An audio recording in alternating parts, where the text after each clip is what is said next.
Great Armenian poet Razmik Davoyan has passed away Tuesday morning in Yerevan, his wife told NEWS.am. Davoyan was born on July 3, 1940 in Mets-Barni village of Spidak town. He was the author of more than 40 collections of books, including in Russian, Czech, and English. His works have been published in Italian, French, Yugoslav, Iranian, Chinese, and American periodicals.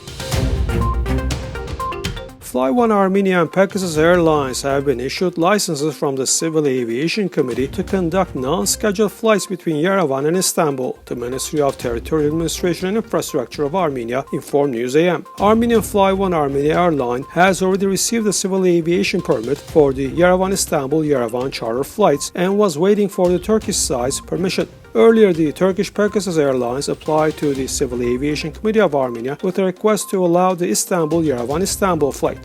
The Turkish airline plans to operate 2 flights a week.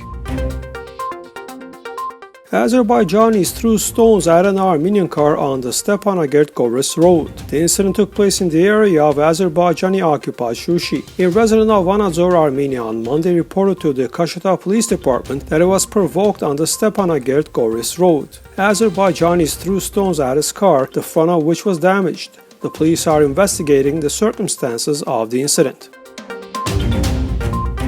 U.S. National Security Advisor Jake Sullivan and Turkish presidential spokesman Ibrahim Kalin have discussed the normalization process between Ankara and Yerevan. According to Sabah Daily, the sides discussed bilateral political and economic ties and the development of security cooperation during their telephone conversation. The sides conferred also on the details of the joint strategic mechanism agreed upon between Turkey and the U.S. There was an exchange of views on the Ukrainian crisis, protests in Kazakhstan, the process of normalizing relations with Armenia, events in Afghanistan, Bosnia and Herzegovina, and Ethiopia.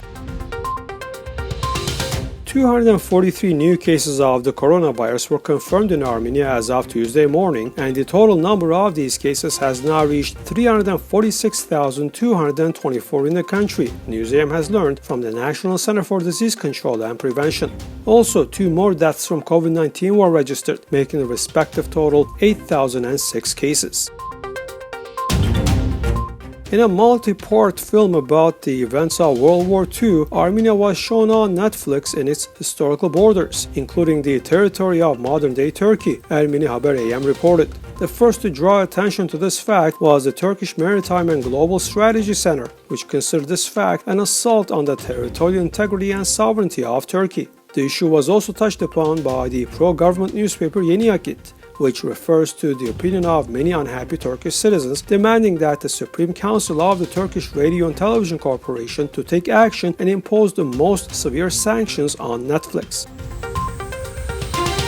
President Kassym-Jomart has appointed Alikhan Ismailov as the new Prime Minister of Kazakhstan, Tengrin News.kz reported. The parliament unanimously approved Ismailov as the Prime Minister of Kazakhstan. Earlier, Tokayev had announced that the CSTO troops will pull out from Kazakhstan within 10 days, Tengrin News.kz also reports. The main mission of the CSTO peacekeeping contingent is over. The withdrawal of troops will begin in 2 days. The CSTO troops will be withdrawn within 10 days, Tokayev told the session of the Majlis, the lower house of the Kazakh bicameral parliament.